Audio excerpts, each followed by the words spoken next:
These are the very nights for which Arsenal built their fine new home. Nothing too surprising about their team selection. Thierry Henry, having missed the trip to Hamburg, begins his European campaign proper. Robin van Persie gets the nod to join him, and it's Hleb rather than Ljungberg in midfield. The Portuguese champions and league leaders include 4 Brazilians, an Argentine, a Slovakian and 5 Portuguese in their 11. Arsenal folk will naturally pick out Elder Postiga, briefly once of Spurs. Other eye-catchers, Ricardo Quaresma, who's had time at Barcelona, and 18-year-old Anderson, the latest teenage supposed sensation for Brazil.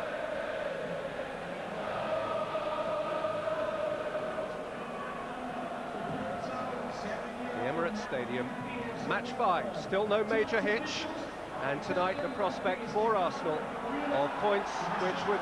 I thought that was going to be as bad as Tom's. There ain't too much to complain about, bar a late worrying injury for William Gallas. It finishes at Highbury.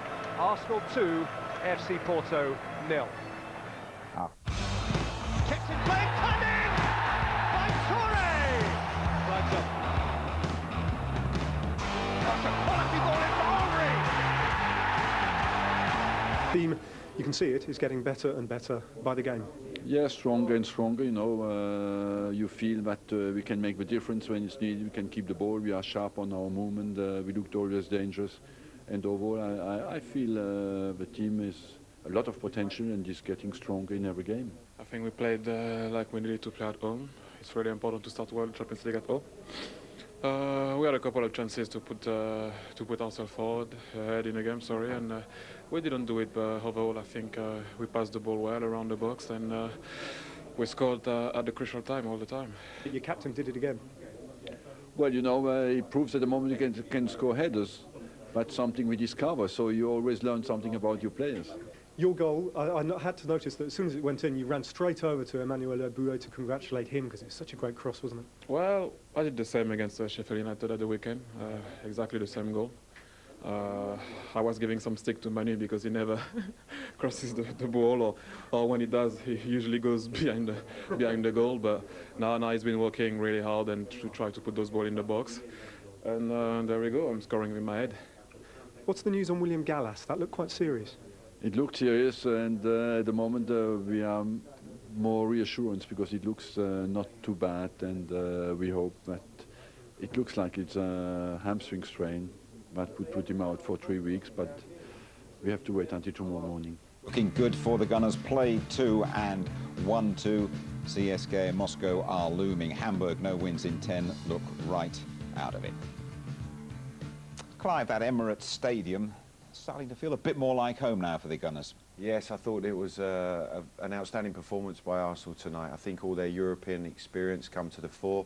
As Thierry Henry said, they need to play like that at home in the Champions League, and it was very impressive. But you had a few reservations about the way they played early on, particularly in the final third there. Yeah, I just thought it was going to be interesting to see how Henry and in particular Van Persie, the way they linked up, and to pick out Fabregas for the shot. Yeah. You can see he was enjoying his night's work.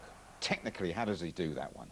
Well, I think the thing is, he stops you, he steps to the opposite way, and then he's gone. And he's so quick, you can't keep with him. You know exactly where he's aiming to get to the byline, cut back, a great opportunity it's for blood Fabregas. curdler for defenders, that one. Cheers, Clive. Thanks for the moment. Anyway, well now. Week Tuesday's Champions League victory over Porto helped mark Arsene Wenger's 10-year anniversary at the club, and an ideal opportunity to look back at the Wenger years with 2 members of Arsenal's famous back 4. Arsene Wenger has been confirmed as the new manager of Arsenal. The day we actually was unveiled at the press conference, the headlines was Arsene who? It just seemed like the typical sort of rather dull, unglamorous Arsenal appointment. I mean, our previous 2 managers had come from Bolton and Millwall. And it's clear that Wenger will have quite a task on his hands when he takes over at the end of this month. Arsene, does it worry you at all that you could walk down the street outside the ground and possibly there'll be some Arsenal supporters who would not recognise you? No, I think I accept this idea very well. You see, it's me to prove that I have qualities, and if I do well here, people will recognize me. In the ranks when the unknown Wenger walked into Highbury were defenders Lee Dixon and Martin Keown. Already part of the legendary back four, they became mainstays of Wenger's new-look team as well. But they both had their doubts when the new man first arrived. I've said this before, but I thought he was like my geography teacher. So, you know, a very studious sort of guy, and I expected to have patches on his arms, on his jacket. He turned up and very seriously said, I want you to play this type of football, and we were like, okay, well, and then afterwards when he left, it was like everyone was looking around going, it's quite strange, because he was so not like a football manager, wasn't he? Yeah. You know, the fear at the start when he came in, I don't know if you found that, but he was such a nice guy that I remember going home and saying, do nice guys win things? You know, can we be this nice and win something? And he proved at the end of it, and he has done for the last 10 years, yes, you can. Yeah. I mean, we were kind of a horrible bunch, really, before it was, and the previous managers have perhaps, you know, put that into us. And here now we were able to change our lifestyles. For me, to play till I was 38, he was a major, major part in that.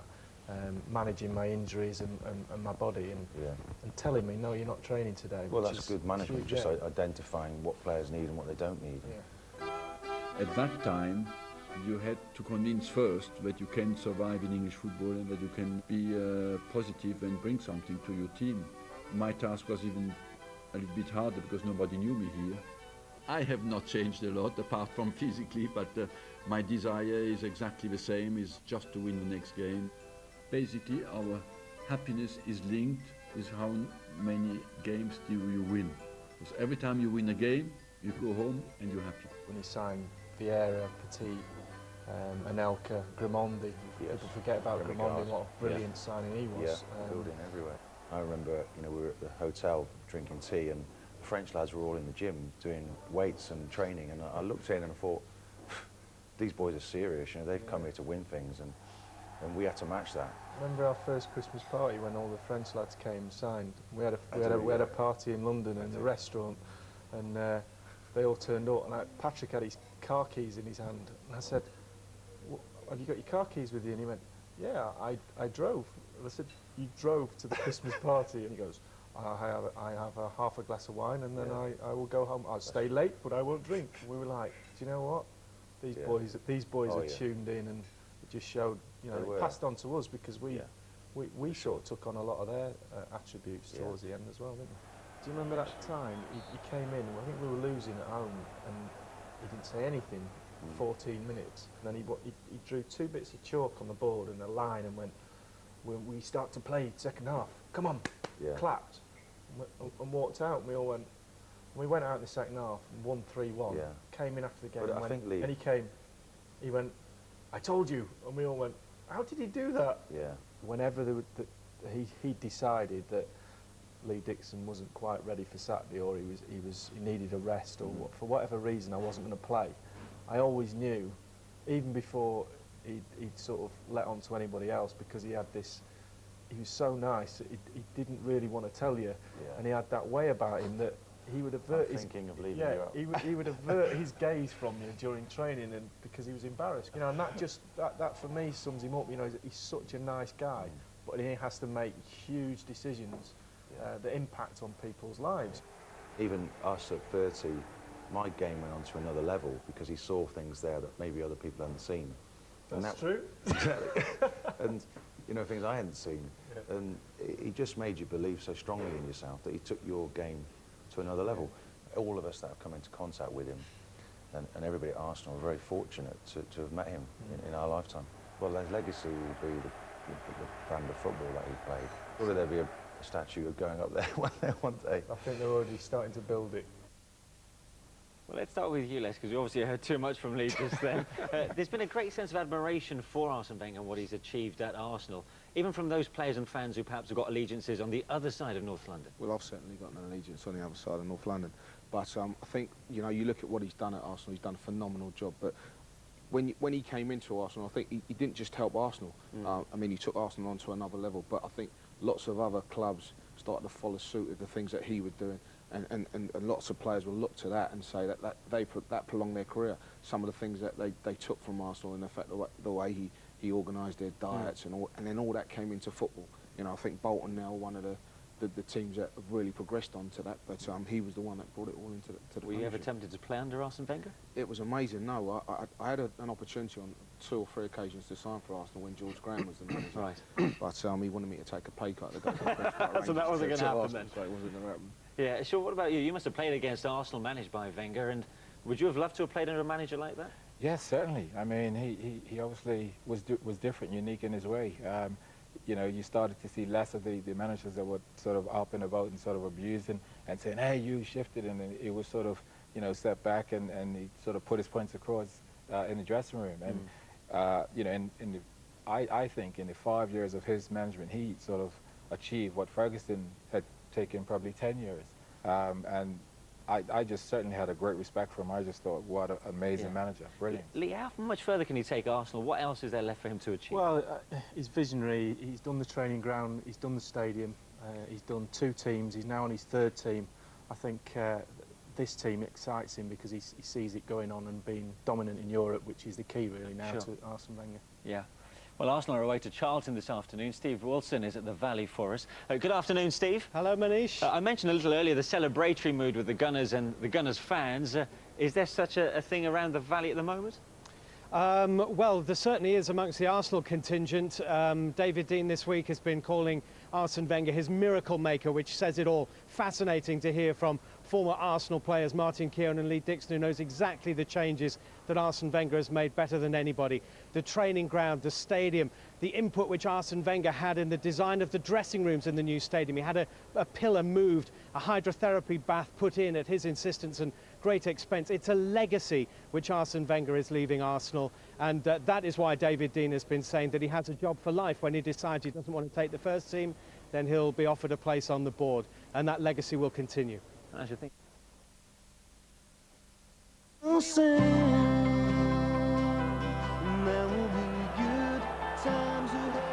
They were boring Arsenal when he arrived. These days they're renowned for being the entertainers.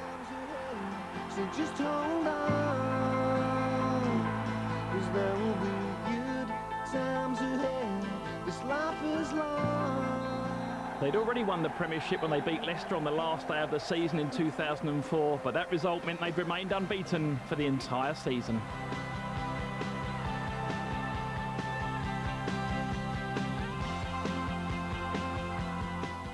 New training methods and a healthier diet.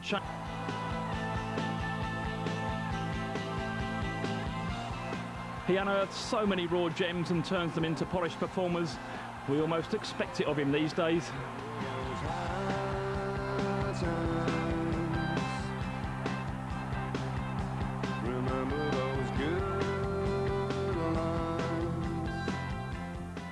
Arsenal have earned a huge profit on players he's helped make, and once they've left, they rarely seem to enjoy the same level of success again. Nicolas Anelka, probably the best deal the Premiership's ever seen. The spectacled Professor Look soon went, though his long-term vision has never been impaired. Well, not for most of the time. I didn't see that. I didn't really see the challenging. I didn't see what happened at all.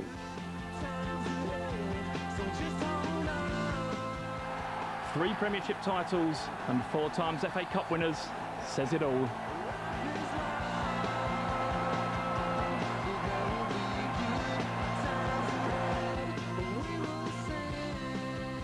Despite criticism, he's always maintained that when he picks a player, he doesn't look at their passport first.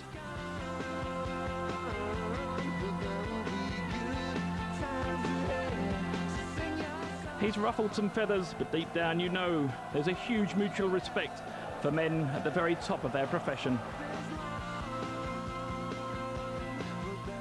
And Arsenal fans will thank him for 10 years of fantastic memories.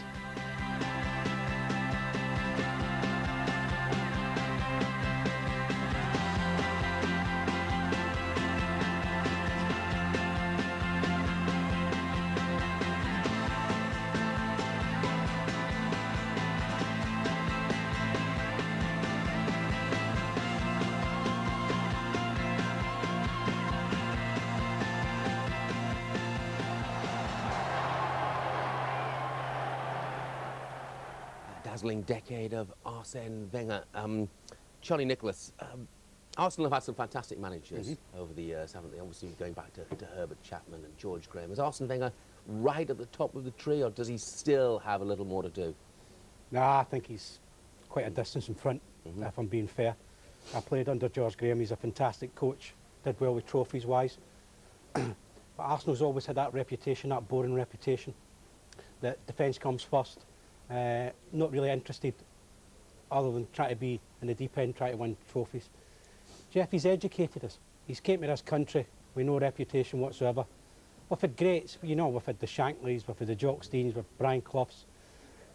He's been different, not just because he's a foreigner, but he's completely different. You know, he educated people about how to live their life, how to prepare for training.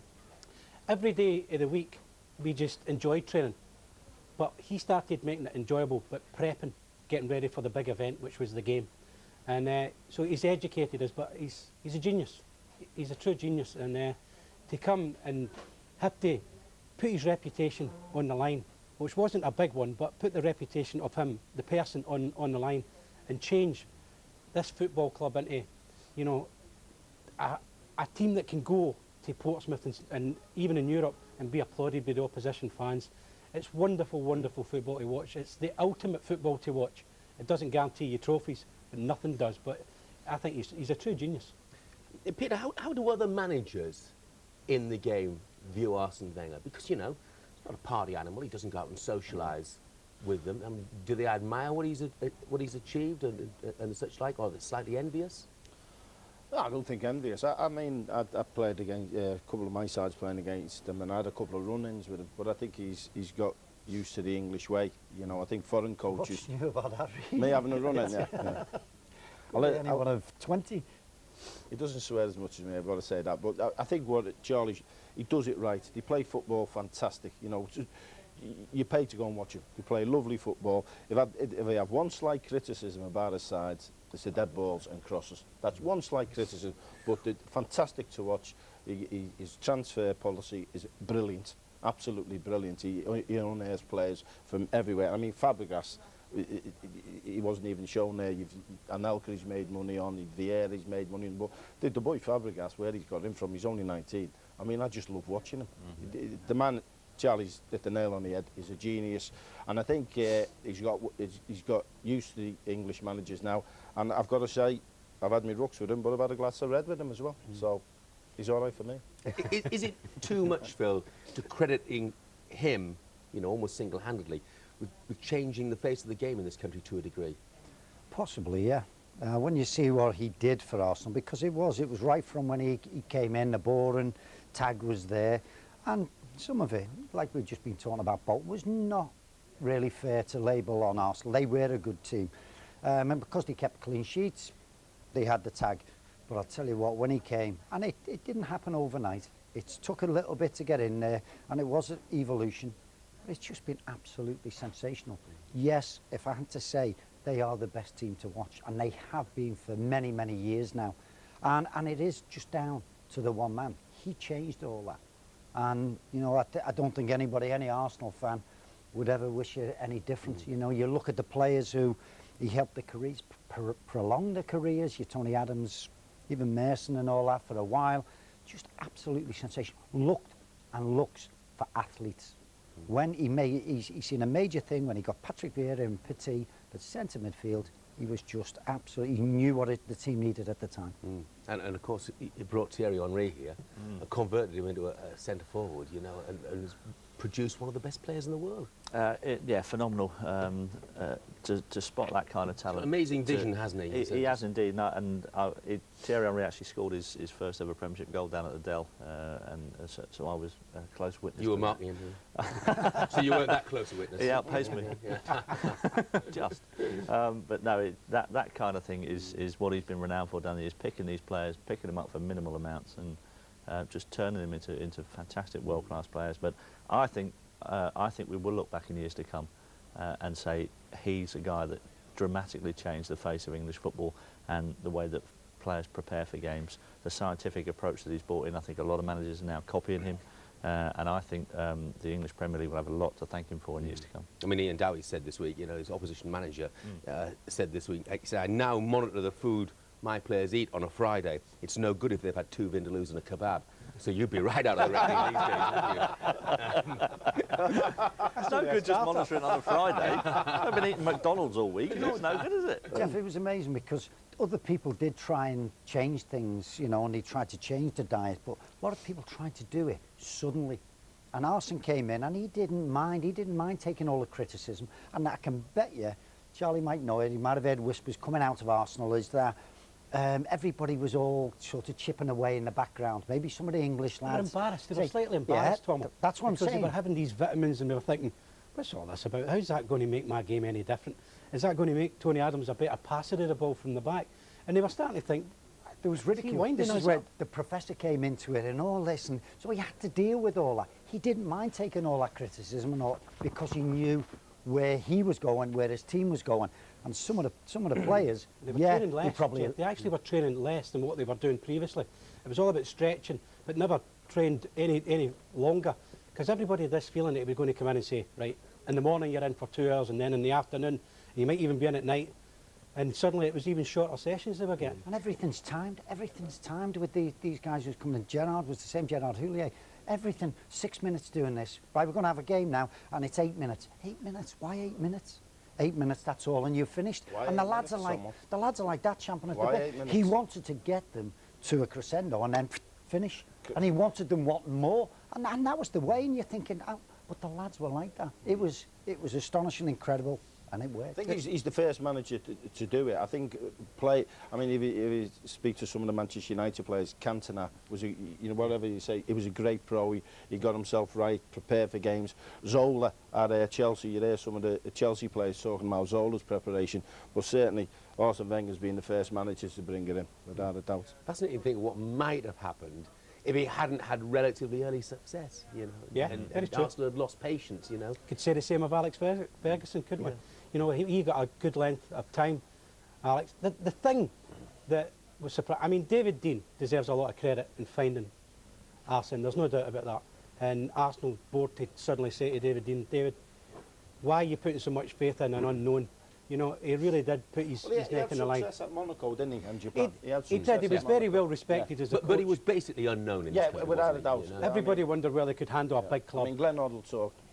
Glenn had, you know, played under him, and Glenn speaks ever so highly of him. So he was known, but to the general, most of the general public, he wasn't. But there's one or two. Yeah, but there was the Arsenal public, you know, Correct. because they were sitting there thinking that they've just had George Graham. Suddenly they've got Bruce Rioch, who was struggling a little bit, wasn't getting on with certain players. And then suddenly this new guy comes in, what are we going to get now? And all of a sudden the boring tag is completely gone and they're watching football they could only have dreamed of. David Dean said this week, he said, since Arsene Wenger has been here, we've seen football from another planet. And you know what, but he's even got Thierry Henry heading the ball now. So that's an achievement, isn't it? You know, I mean, I thought that myself. A couple of headed goals. I mean, what's going on? This week he's Well, that's only one in the box. Reedy said about the one criticism maybe from their set pieces. I think the other criticism of Arsenal is that sometimes they try and walk the ball into the net and they don't shoot early enough. And I think that's something that for me, they need to improve on. I mean, but on a serious point, Phil, you know, other fact that he scored a couple of headed goals, is that an indication that maybe they are just changing their game a little? No, I wouldn't think so. I don't think they even need to change it. I know what Matt's saying there is that a criticism is they only get criticised. When you look at the Manchester City game, they absolutely murdered them with the football. But here's another, you know, here's another header. 2 headers in the space of what, 3 games, something like that. Yeah, I don't think they're trying to change by any means, but you know, if it's there, and this is fantastic. You watch. This is a great run. He points where he wants it and then goes. That's the difference. He knows now. If Boy's got that in his locker, he's going to get into those positions. That's the difference now. I just think it's a sensational cross, and he did just need to put his head to the ball. Oh, it's a great ball. Yeah, it's absolutely Even fantastic. Fantastic run for Thierry Henry. I mean, Arsenal's away form, though, still a bit of a problem, isn't it, Charlie, you know? Well, it was a worry when the season started, I have to say. But I think they're starting to pick up, Jeff. We know they're in good form. I think, actually, the win away at Hamburg went a long way. Obviously, Thierry didn't play, and then he didn't play at Old Trafford. But I think it went a long way because we've seen Rosicky scoring from distance that night, and suddenly they thought to themselves, hold on a minute, we've got the talent, we don't want to get too far behind, and suddenly they had a point to prove. But I think now they're starting to flex their muscles, they're starting to look very good. I have to say that Charlton are not going that well at the moment. I think Arsenal might have a few injury problems. I don't know if Gallus is going to make it or not, but I would think that Arsenal are feeling good about themselves, Jeff. And I have to say, Henry, as good as what he is, he wasn't quite as sharp and fit at the start of the season, probably because of the World Cup. But he looks now as if, with a couple of headers, the confidence is sky high again. I just want to talk about Ian Dowie and Charlton for a moment, Peter. I mean, you know, they're obviously struggling at the moment, down second from bottom. I just wonder if the table's slightly misleading in the sense that they played Chelsea, Manchester United, Portsmouth, Villa and Bolton. 5 teams who are all in the top 6. Of course, got Arsenal today as well, you know. They've had an incredibly tough start, haven't they? Yeah, when you're the manager and look at the fixtures, I mean, he must have thought, dear me, and if you're getting beaten games, which has happened to Charlton, confidence goes. And he's got a lot of new players, so it has been a really difficult start for them. But you've got to start picking up points, simple as that. Ian knows that, you know, and it's unfortunate again that it's another big game against one of the top clubs again.